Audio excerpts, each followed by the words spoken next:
Here we have from 720 zone. We have a video from 720 zone. Blizzard, please fix this. Dungeon boosting mechanic. WoW Classic Season of Discovery. So he could be my father. Or my brother.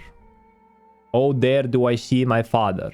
Oh, there do I see my brother. Brent? So I'm sort of glomming on to Kaltorak here. He made a great video recently where he listed out his top requests to improve the Mage class. And one of those requests was to remove the anti-boosting mechanic from Season of Discovery. Most people think that the anti-boosting mechanics will help only the mages. No, it can help hunters, it can help shamans. Now boomkins can do hurricane with a lot of classes, even paladins could do some sort of AoE grinding and experience more content if they remove the dungeon boosting mechanics. So you probably know this mechanic. It was implemented during Season of Mastery with the intent on stopping mage boosting, right? Mages rounding up hundreds of mobs, slowing them with Blizzard, and very quickly letting lower level players in the instance who didn't participate in the kills get all the experience and level up extremely fast.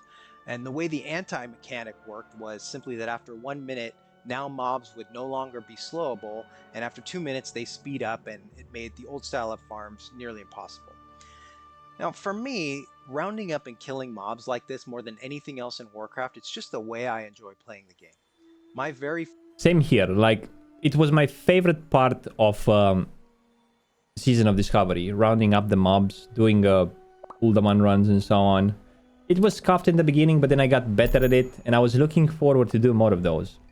I even said that a lot of people enjoy solo content, solo dungeons, so on.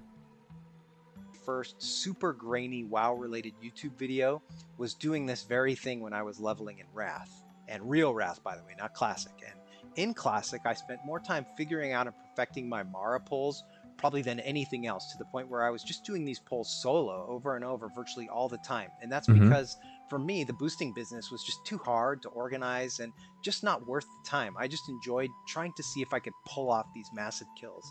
And I really missed that in Season of Discovery. Same. Now, I do get it that maybe the specific mechanic of leveling characters very quickly without them actually playing the game or being out in the world or questing or dungeoning goes against what Blizzard wants to see in the game, and maybe it has a negative effect on the ecosystem or the community aspect of the game, because players aren't actually playing the game at lower levels and contributing to that group aspect. But we know that Blizzard is fully in favor of extremely fast leveling, and of leveling by doing just one repetitive activity in a single location in the world. And we know that because of the incursion system, right?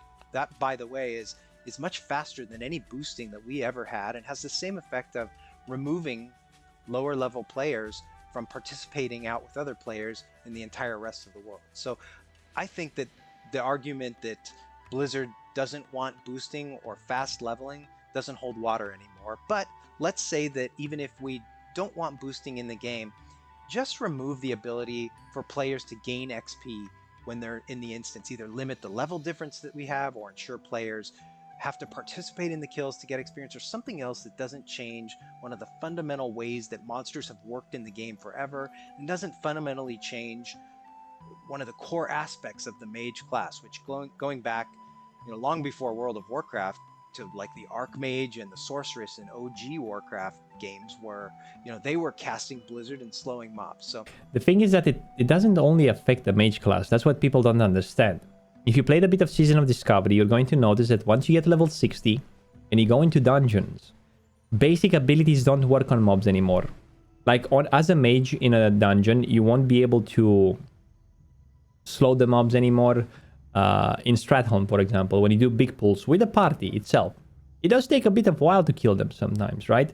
So then the mobs become immune to slow, the tank dies, then you're not able to escape the dungeon anymore, and you end up going to wipe like a Pepega without being able to use your slowing totem, Earthbind totem, without being able to use Hamstring, without being able to stun the mobs. The mobs will run faster than you, so you cannot clutch the ability to stay alive in a wipe situation in a dungeon, which leaves you like stupid. Like you go like, why am I even here? One of the reason I'm not doing dungeons anymore, because you guys see me, I'm barely doing dungeons anymore, is because of this system. I went to a BRD and we were about to wipe because the tank died. We did a bigger pull. And I was trying to escape from the mobs, but they were immune to Snare and Roots and Frost Nova. And I died there with my package on my mage, with all the abilities these are available to escape, and not being able to get away from the mobs. And keep in mind, the mobs were level 40 something, they were lower than me. So whenever a mob is more powerful than a boss in a dungeon, that doesn't really ring a bell to me. Doesn't seem like Anyway, Blizzard, it should be there. I really hope that you will revert this mechanic and solve the issues you have with boosting some other way. All right, that's the end of my rant. Anyway, link from a 720 zone, guys. There it is. Let me know in the comments down below what do you think about the anti-boosting system. And like, subscribe, and find me live at twitch.tv/frostadamus, where we are actually right now streaming this from. Bye-bye.